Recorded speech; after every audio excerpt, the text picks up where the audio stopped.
Ha, zvepadhayaris ka zvakaomazvo. Haya. Zvinhu zvepadhayaris ma1. Ma1. Zvinhu zvepadhayaris. Hai.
Uyai guys, uyai tibve tapinda pangikiri tifonere mainini, uyai tifonere mainini guys. Uyai tifonere mainini.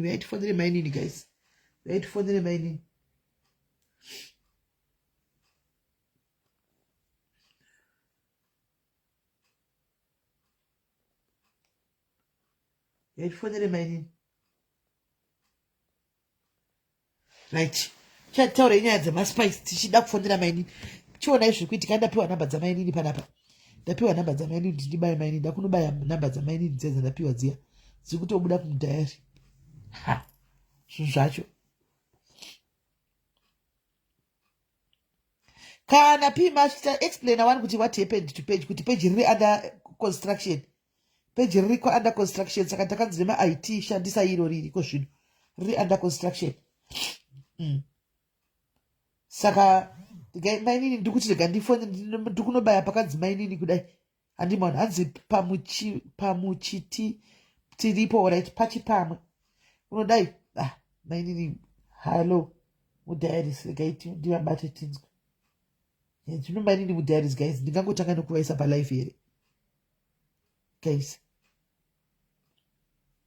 Tingatanga nokungoti vauye palive hamoti hazviiti. Regai ndivaise panzeve handiti.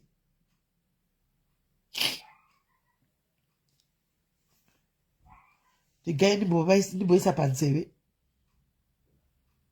Ndimboisa panzeve. Mainini mudhari chaiye. Kuzi paunodaika unono machatsa aya unowana machatsa aya ariko kwamakataura kuya. Mudhari. Hands, where is the page? Riri popilo but riri under construction. Saka ima muriwo ndinoonekwa nemadmin chete. Riripo rakavharwa nema IT guy vari kumboisa masoftware avo manyuwani. Saka takanzifa kushandisa rino iri. Saka iro rino iri ndo page raminoziva iri. Ndo page ramuchange taanaro kuzvino izvi. But guys hatingaisi mainini part kutanga nokuvaisa palive.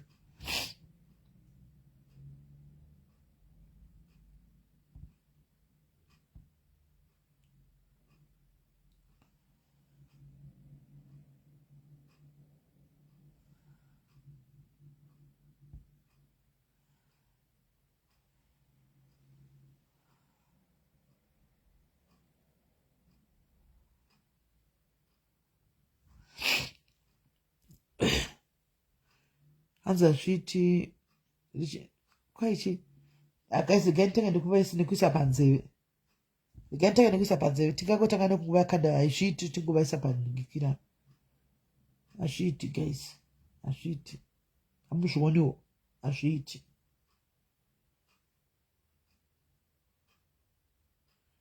kwai zvinabasa kuti guys muri kuona pane nyaya dzimwe pane nyaya yataugwa nemwana yaimwe yekuti mumwe anenge asiri kuda kuti vanhu vazvisive isu yatongovati bviya kana ndiwewo Janet kuti mwana ari kuti waitengesa muviri ukazodai waida kumupinza muchigemu kana ndiwosha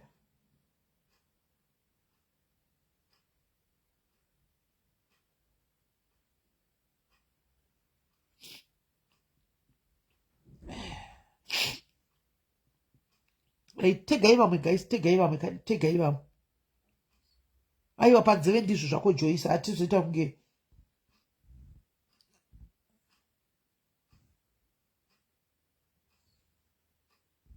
tozoita kunge mirai ndozomuudza kuti ndipa life iye kana ti ndozoisa life apa mirai nditange ndataura naye panzeve ndozoisa apa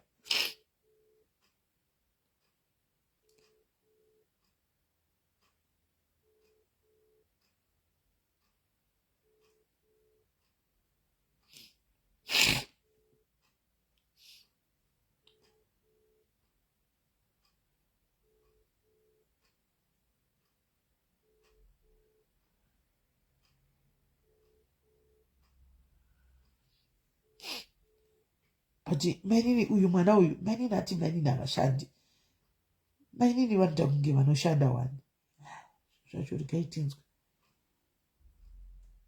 mainini vanoita kunge vanoshanda because padaitaura navo ipapa pacho dzadziri nhau dzebasa padaitaura navo rigaitinzwa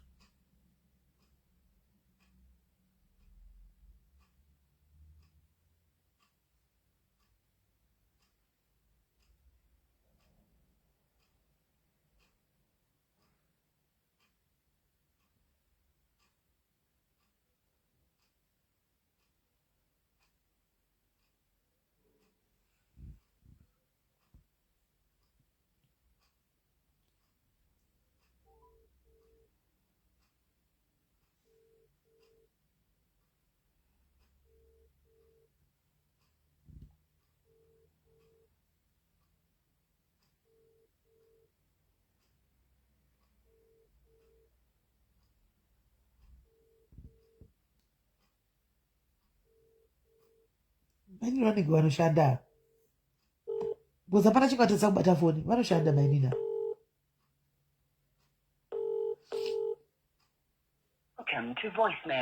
mainini vanoshanda ava guys amen kudazvo but mainini vanenge vanoshanda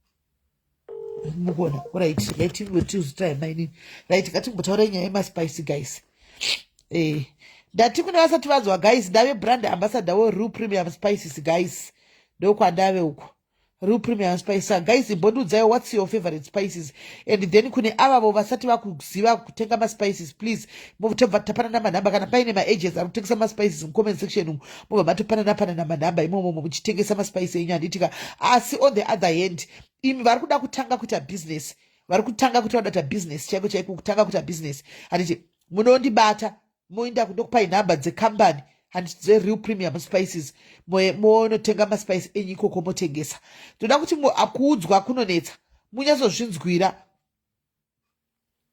hanzi vanhu vemasai vatinoshanda kwese MELLY vakaenda kumakicheni manhere vanonotora mari hantivazviona so ukangoshandisa zvodoti ukashandisa wega Rue Premium Spices iyoyo iwega unozozvinzwira ina kundogara nchitaura nyaya yekuti mother in law nesister in law aina kungodzondifaira guys handiri kunyepa nepaprika yavo pane tembe ambofona achiti rice spice rice inonyatsoita yellow rice inotoita yellow hanzi ndotengesawo maspice kuCape Town Strand ushu unova odha kupitariro where are you stocking them uri kutengesa api yedu here because panapa tiri kutaura zvereal premium spices chete, hakuna rimwe spice ratiri kutaura.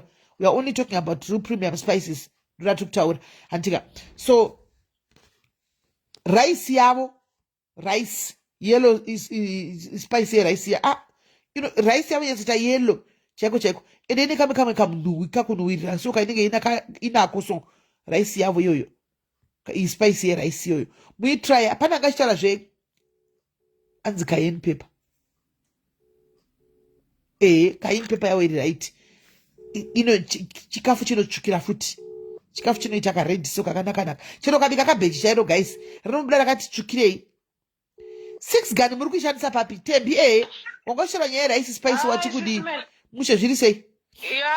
Number 1 spice ndo yandiri kuda zvangu, ende mondiroera ndoda magaba, noti magaba ane tumasachets anditi tumasachets tiripo turipo munondirora 200 rand.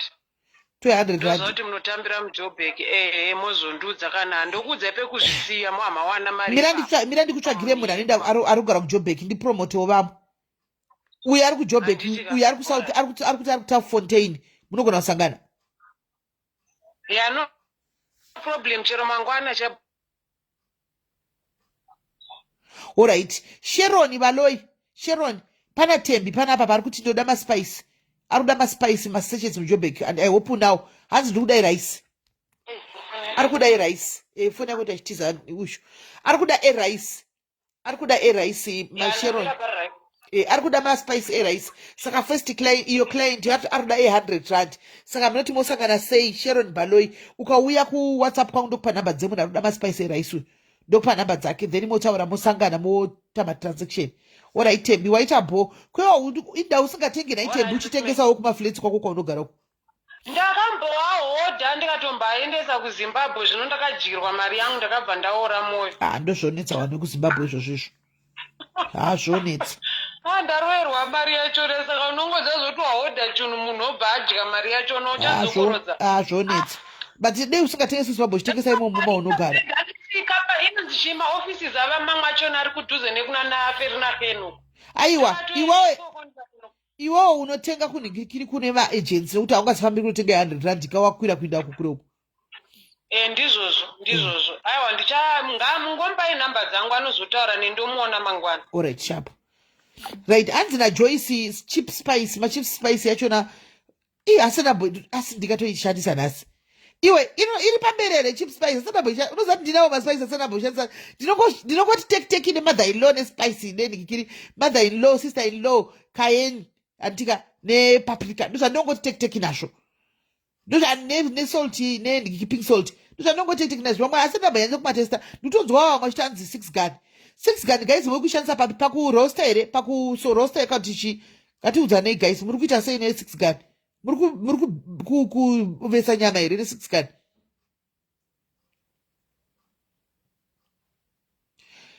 Francis Kane akatomatesta ese. Portuguese nechicken handisati ndatoishandisa, chicken grave chicken handisati ndazvishandisa. Ndinotengesa mareprimances ndikupa clients Cape Town, but ndine masachets chete. Alright, vari kuCape Town munobata Pamela, Cape Town munobata Pamela ushu, mutengewo maspice. Asi ndinotoizama nhasi Joyce, ndinotoizama nhasi akanoti andivaite machips edu atoita ako mugwera ndingada kudla zvonaka kavata so ona mugwera angada zvonaka avete. Right, mother in law inonditira ini nesister in law, aiwa maspice vanonditira zvokutodaro. Cooking, marinating, inonami guys, mirai ndibvunza musandiseke. Saka muri kuti 6 gun ndogona kuishandisa kubika ezin kutoisa mustew. Taurai guys, 6 gun muri kuti ndoisa mustew inoita haisi yekuburaisa nyama here. Ndambotenga kudhara dziya dzemushopu dzadaisa zvokumarineta panyama tichiburai. Saka muri kuti unogona kuikanda mustew, because zvinhu zvine zvokubatsirana guys. Unotenga maspice kamachengeta mumba usazi ndoribikira papi.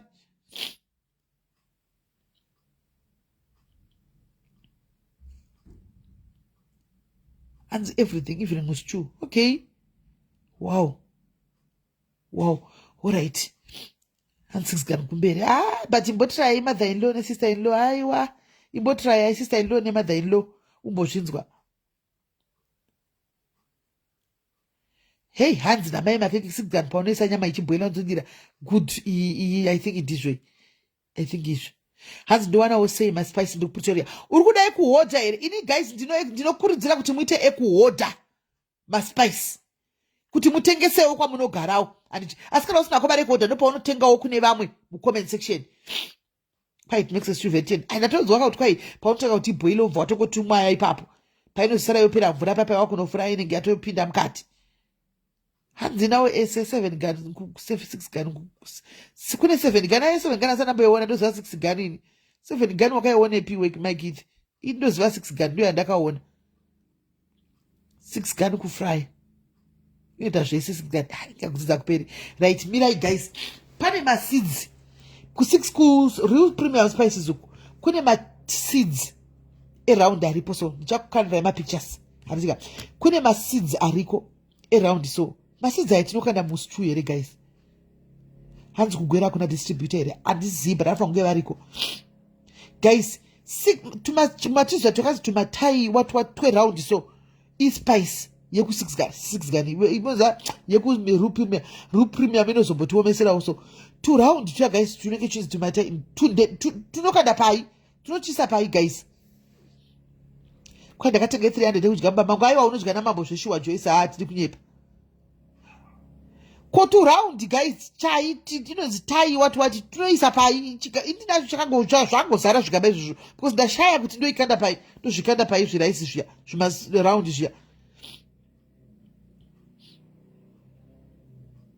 ndozvikanda papi kwanzi Caroline zvinoibva here zve zvakaita zviraundi zviya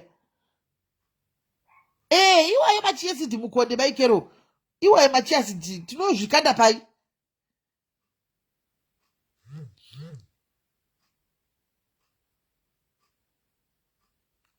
kwanzi mulemstew kana kuti muraitsi handifariri gwai iwayo machiefa seeds gwai ndifariri nekamaka mweya kanongobuda kandisingahwisisi fariri uya kuti use them yogurt saka zvibve but zvovava handimukuona kuti pana nyaya yakutonetsaka maiona ka umwe nemwe wakutaura zvekumatisai muyogati umwe ati tswanya uise panyama umwe akati hazvibvi zvoibva sazvovava saka tinoezoziva because maspice indakatengawo sendinawo asi handitozivi ndotishandisa pai putin yoyogati zvakaoma kudaro here ndaitari ndozvisa zvakangooma kudaro zvozodii zvotsengeka here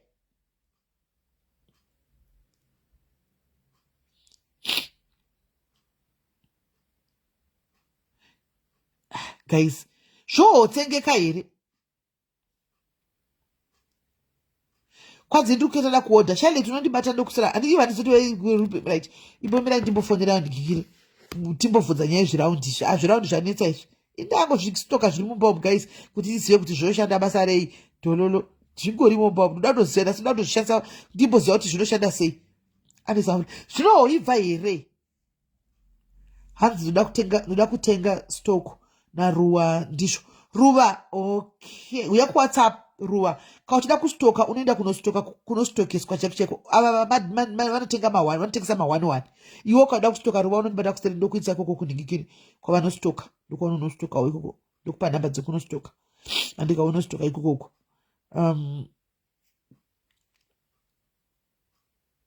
ndokwaunonostoka ikoko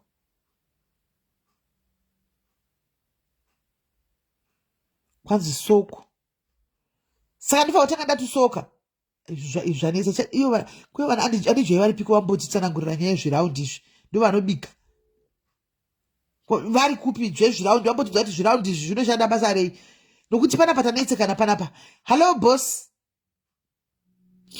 hello muri palive here naona kuti hamupo palive nokuti vanhu vakuda kuhodha maspice hakuna aripo muri tatega saka zvisinei tine nyaya yanetsa mucomment section panapa yemachai seeds because tiri kutaura nyaya yemaspice chai seeds ndabvunza kuti naiwediwe ini ndinawo ndashaya kuti zvinoshandei papi imi muri kushandisawo sei vanhu tawana mazama 10 nekuti umakati sai miyogati umakati zvovava umakati saka toda kunyazohwisisa kubva kwamuri kuti basa tozvishandisa sei toita vari kufona kuda kuhodha tichapai nhamba imbomirai vari kuuya mucomment section vachauya mucomment section vachakupai nhamba dzekuodha. Ndozvifambisa sei? Toita sei netairi watu zvisidhi zveraund izvi?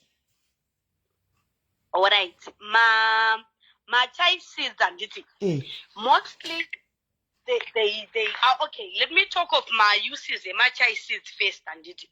What my healthy benefits in my chai seeds anditka. One, they are high in fiber, high in protein, rich in omega-3 fatty acids, high in high in, what you call it? Yes. Low in calories, rich in minerals, right? My chai seeds, they help even in your digestion, could digest that carb and it. So my chai seeds, they are used bakawanda. You can put them even in your water, you can put them in your water overnight or soak, then you can drink the whole day. Or you can put them in yogurt. And in plain yogurt yako, or even any yogurt yako, you can put them. You can also put Shagadaru. And it is in Indinoto Mafarina Mundikamaisa, Anozia porridge, Redura Kumishare Doviria. You not gonna to Maisa put in porridge, Doviria, Wapeza will be a porridge, you just put a little bit in your porridge. What Joso, quite should be so. I very much I said that or not gonna taste. All right. Saka uchiwa the moment yauno kukanda muni saka ndiko nakusaka na musavi kana zvakadaro. Aiwa musavi azoiti because ane kamwe ka test, not a test man, and muza ukaruma ndikati chiko some like an azonyatsobuda munhu musavi because anotaka ukaisa mbranta ungari kuflyer so. All right. In the comment section madzinza manga musingazivi ndakangofanana matadzidzawo nhasi takutonotenga zvinhu zvikwa zvinhu zvine utano pamberi saka chia seeds they are very healthy. Even every morning unogona kutongoisa mvura yako lemon rako wonwa kana mkwai mwari kuti mumacereals. Yes, exactly. Materials, muporridge rako you can put yogurt you can put. All right.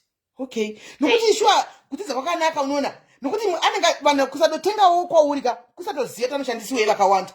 Saka ndinawo ndati ngandibvunze vamwe nokuti tikutaura kuti guys ngatibvana nevamwe spice chechero kuti unganyatso encourage muti. Even ku baking vamwe vanomashandisa for baking. Okay. Hanzi ndikaona zvinoita Kesina tanga ne500 iyoyo tanga ne500 Kesina start with that 500 kuorder masachets anokona kuti vamada kutotenga kune vamwe kuti masachets andichika unotoningira unototanga ne500 iyoyo then wozotanga next time utenga uchisumuka uchidaro tanga ne500 iyoyo tanga nayo Mrs. Melly even bonita ma smoothies ako pai you can put them ma smoothies as well. Anonzi chia seeds.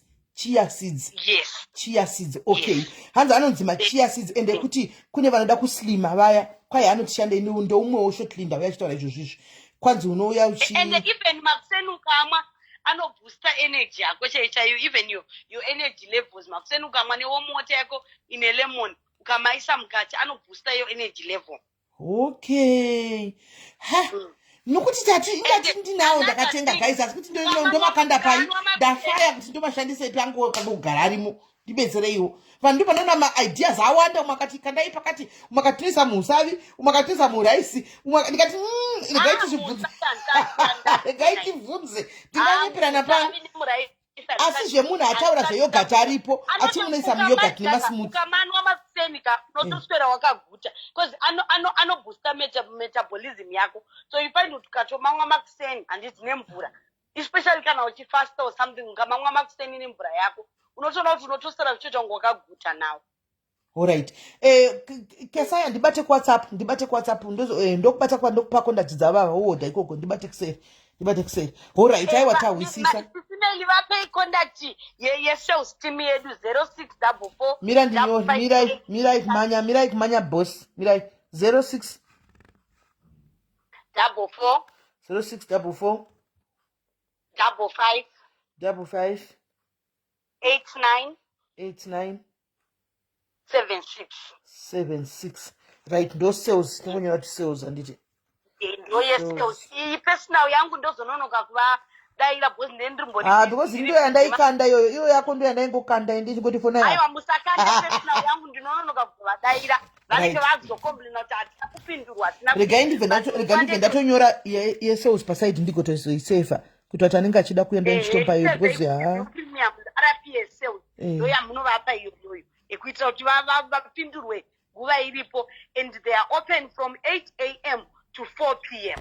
right handi muri kunzwaka hanzi awana seli yeni Eastern Cape please yes zimchiki sewewo ukadzi womurungu vari kwada maspice handiwana imbotohodha akati wamuchitengesera vakama next wako varungu mama uchibika uone kuti vanhu vanoda maspice guys ndikuhwei iko zvinomona kuti maiwana vhidhiyo yandakanda yedhudhula maiwana yehoma fezika vhidhiyo yandakanda meeting wavakaita kusera zuru maiona kuno kurustenburg vachitogadzirira kuprepare saka wana business yekuti uite wakananga kumusha tengesa maspice iko zvino kumusha guys chero ukanitengesa kumareserva chako chaiko handi vanenge vasina zvinhu zvakawanda but akawana spice iyo akadira spice mumuriwo wegreen uya muriwo unotodyika animaona utodyika saka vakangoziva vanotanga kutotenga utoziva mababa pako kuti unotengesa spice kumusha kumareserva vachitenga avo mawana rinenge richitofamba business rako rinenge richitofamba saka inini chandiri kuita mimi bosi ka inini chandinetsa panapa ndingaibvera taura panapa ndanetswa netimu rangu rekudiaspora handizivi kuti ndoita sei. Yes, we have transport yevanhu vari kuda totonomwa takatotumira last week ku-UK, so we have transport inoendesa ku-UK nokuti vanhu vanetsa pano UK manzwa kwanzi transport yavepo izvo zvino tiri kunetsa kunzi mutivigireu yainawo ndiri kupiwa maorder kuti ndichati chii hazvichaiti nokuti order dzavanenge vachimba indine zvinhu zvane ndakatakura ndita kune maspice anorema hazviiti makejisi anobva kurumidza kukwana hanimaona saka zvamataura kuti mave neuk panakazve indochivapa nhamba vochishipa because vakawandisa vapei nhamba dzesales team yedu voita order yavo vaisa order yavo it will be shipped kwavanhu zvinotora nguva yakareba zvakadii kuti asvike. The person was saying about 2 weeks. Alright, kwanzi koku Australia, unfortunately, what we are doing right now, tine munhu vanhu anenge atotsvaga munhu apenda but we are looking into it seriously. Okay. Right, nove hanzi unondibata kuseri vave neshipping yenyu saka ndibate kuseri ndiwo mwayi ndinetsa nditoona kuti yes ndibate kuseri saka 2 weeks it means kuti munogona kushipa ebholi yedu akatosvika ka. Yes, togona kumashipa akasvika. Tegai maitawa guys because ndo vaida akatowanda asi kuti ndaitosha ndodii vangavo ndaitosha zvofambiswa sei zvazvadai zvanakazve zvatonaka dei mama toshipa mamwe yekuti anogara atosvikako isi zvamunhu ari kuenda kwakanda ido nokutengesera isa brand ambassador ndaitotengesa ndobva ndatotumira mari kuno kuafrica nokuti musi wacho kune uchitengesera zvinhu vanhu vari kuita mabusiness avo people are showcasing their things saka ari kuda chi ari kuronga no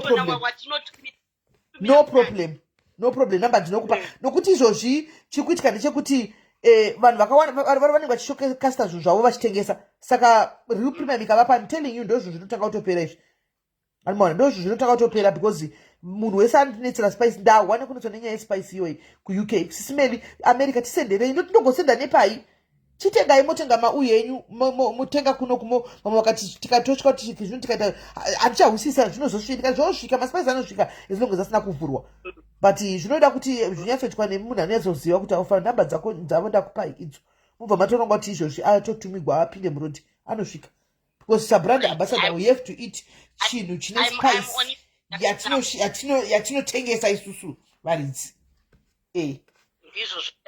It's okay, Smelly. Let me quickly get in touch with her. Then I'll get. Thank you very much. Thank you very much, boss. Right, the boss wangu. She's my boss. Yes, she's my boss. Because she pays me, she's my boss. Right. So about move out kuti vakangoita zvisina What's that zvinabasa munodzoka vanozviziva kuti ndinodzoka kana zvisina basa ndodzoka palife anozviziva unotoona vasaziva here raizimba racho anozviziva they know right? But so far so good kubva tichivatengesera paya hatina kana complain kana plus munhu wekuti ukataura kuti chakati apa gadzisai vanokurumidza kuacta. They are very fast in saying, in apologizing and over vaacta. So handifungi kuti nichaita problem navo ameno, but handifungi. Animal handa tova kuwhatsapp au order also. Yes, we are kuwhatsapp UK. Yes, we buy UK ndibate mundibata kuseri, then ndokupa number and then move ma Deben to order kupi. Kauchida ku order Deben iwewe Janet tora number ishi yananyora apa. Tora number vanokupostira ne pep. Animal kunzwa vanokupostira ine pep. You can buy from the company straight. Vanokupostira ine pep. Animal vanokorea ne pep. Kana uri mu South Africa chiti they korea ne pep. Animal vanokutumira nepepi maspice ako, because maspice atuli speak tikataura zvimwe nezvimwe ngachiteka side hustle kako guys, ngachiteka side hustle kako. Chero une rimwe business raunoita mushop maunenge uri hazvimborwadzi kuisa tumaspice futi apo mushop rako. Mungava maivana chipinda chiona tumaspice vachitenga zvavanenge vachitenga vachibuda handiwana, because spice vanogona kutenga chero 3 maspice watowana kamari momwe, vanogona kutotenga kana ka 4. Anmona hands very true. Chenge anokoshesa aiwa anokoshesa uya anogona business manzi Chenge Nyenge anogona business anokoshesa ma clients first, anokoshesa ma clients first before everything else. Her clients comes first. Anmona her clients comes first. So ndo zvandongomudira anotoziva kuti mari yangu iri pa ma clients ndo varungu vangu. Saka akatomudza kuti Nyenge apa wadi kudai fast shototi vakoma tagadzisa ndo zvaita tiklike tiwirirana kusvikana nhasi. Inyaya yekuti ukatomudza chakati anobva atomhanya kuacta. Anomaona haana problem zvake ari professional. Ndo zvandomudira izvozvo Nyenge chera izvo mawere. Anomaona right. So vari kuda maspice vese guys, number ndiyo iyo. Anzi vanoposta angu akaita less than a week anengasvika aiwa kuposta nokuti ane timu rinoshanda kuita basa rekuposta iroro. Ane timu rinobudisa maorders evanhu. Saka zvinhu zvacho zviri fast and we just pray kuti aramba akadaro. Tikunamata kuti aramba akadaro asazochinja pamberi apo. Kana mari yawanda ave kumusorosoro uko oda kuzochinja ngaramba akadaro. But so far kubva paatanga akatanga muno muJoburg nekabranch kake 1 iko zvino expanda Joburg, Cape Town, Durban, Zimbabwe, kupi kwese waenda iye zvino wapinda kunze kwenyika kudani kuUK. Anoona ari kutokura. So far she has managed to remain calm and humble. Ndo vanatoda anoona ndo atokura. So takata sachienda she's very calm. Mukamuona mungabofunga kuti ndiye muridzi weRupi Mamsais. Angori munhu atongori zvake simple, very simple, down to earth person. Very simple. Ukuthi mukandisangana tinovhara nyaya anga chitoseka mukoma imimi hamuwi. Very down to earth. Ini ndakapinda mba make zveni. Very down to earth. Very down to earth somebody. That's why maybe takagona kuclear. Vanoda kutenga ekubika kudzimba dzavo ndibate muJoburg. Hanzi asati akuwanikwa mashops. Mashops hansati asi dai mashops umu zvotapinda ita paubrand ambassadorship isitama brand ambassador ake. Saka zvichaitika ini kuno kuSA ndichatiwa kana tadzoka kutrip uko ndomboyatsogara naye pasi, ndomboita dhere kuti ndinomutora ndichifamba naye pasi ndichipinda naye mashops tichimaketa product. Ndo basa rangu ati munoziya. Saka ndichapinda mashops sabrand ambassador ndichitengesa product naye. Iye achindiperekedza iye akaonogara pashi indinopinda mukati ndono approach mashops ndichitaura navo kuti imbowanikwa mashops titange small kuti wanikwa mashops, but something that will do kana ndadzoka ndogara naye pasi netimu pasi hapa Joburg apa ndongoenda togara pasi and then we start from there kuti atimbopinda mashops iwanikwe mashops. Seke maspice ake mama ya like mother in law ya sister in law kuna na Deben uko dzino qualify zvokutodaro anzi pana nenga ari mabodo ari mabodo. Hanzi varungu vangu ndakavabvisa kuuliza wakutotenga Ruprime exactly ndozvatiri kuda. Hanzi na KG ku Cape Town ndoorder KG mfana namba dzandakapinda idzi ndidzo dzaunotora unoorder kuJoburg vanokusendera kuCape Town nepepa. Handudave kuorder the Cape Town vanhu vakafanana newe vakatotengawo vakatoordawo varikutengesa ma11. Iwe wakaenda kuorder manje emuwande kutengesawo wochiorder apa panamba dzandakapinda apa then wochizotengesawo because ukaorder kune vanhu vakaordawo zvinokudhurira. Chitenga company state kuPep store 60 rand 100 rand amene wotumirwa ikoko kwa maspice ako akawanda wogamuchira maspice ako wochitenga kutengesa. Amona saka vari Cape Town KG andika ne vamwe vari kubvunza na Grace ndoda ekudya simeli munawo here izvozvo. Uri kupi Sibonile kana uri Rustenburg ndinawo.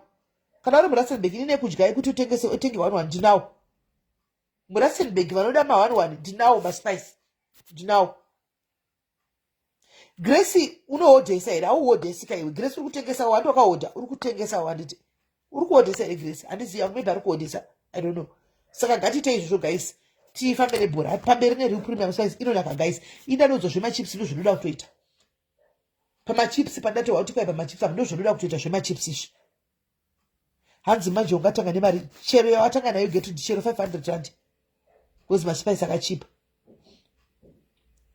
Chero 500 rand unotenga, unotohodha maspice ako ukatozata notokubuditsira 800 900 rand depending nekuti utengesa mari. Unokwisa price yaunoda, haudzigwi price yekuisa. Isa price yaunoona kuti inokuitira iwe, ndo price yaunoisa. Inokuitira ndo price yaunoita. Anditi so yeah guys, chika tipinde munyaya yedu yemusikana weCape Town. Handi mahiwaka ndichapfeka zvangu regalia yangu and then I'll post ndakapfeka regalia ndiri brand ambassador weReal Premium Spices. Saka chega chandinodla kana ndikayamba kwenyu guys, momeka sure kuti mandisirawo mother in law, sister in law, musavi kuti tidye. Musandipe mamwe maspice please, ndipei Real Premium Spices. Hanzi kuHarare vakawanda. kuHarare kuna Andy J, hanzi kuna Andy Joy. Alright, mai makeke. Enda kuna Andy Joy na Andy Tilda. kuHarare kuna Andy Joy na Andy Tilda. Ndo vanaotengesa maspice aya. Andy Joy vemudzimba vekucleana mbavha nezvokubika na Andy Tilda. Hanzi sales team is efficient. Watopinda karuwa good. Famba nebhora ruwa, usamira. Famba nebhora, watopinda ka zvatoita haditika guys. Torai number indai kunigiri, torai number idzo muinde kusales team, torai number muinde kusales team, toda kuorder maspice. Torai number muinde kusales team, watopinda iyo zvako zvatoita order imonth ndiyo achine mari anomuona right. Saka guys toita saizvozvo, ticharamba chingoremeda apa neapa kunge tine anonyatsa kugona zvemaleseni nekubika izvi. Ndaimbonyatsa kukuita chinyatsoshanda spice apa zvinozotsvukira guys, munozowa nemoyo muri kwamunenge muri. Kumachisa nyama kwano ndamboinda nayo yambo kuti 6 kani ndamboinda nayo nditi mboshandisa iyi ndombonovapa first zvimasache ndokumbira kuti muteste spice yangu iyi. Kana maona panyama iri kukuitirai then you come and talk. Zvanoda tomboita izvozvo right. Patisha watopinda kafu well done. Famba ine bhora well done right guys. Mai vanotidashe Deben number dzandakapinda idzodzi panumber dzandakapinda idzodzi itovafonerai toda kuhodha maspice. Tanzwa kuti ndimi kutohodhesa toda maspice, itovafonerai vafonerei mutovabata izvozvo somuhodhe maspice right guys. Saka musaenda timbotaura nyaya yemusikana weCape Town. Kune vaya vese vakachiti nyaya ndobva ndatoitaura ka 1 yobva yapera, handichadi kudzokorodza kuramba chitaura nyaya iyi handitika. Saka stay tuned.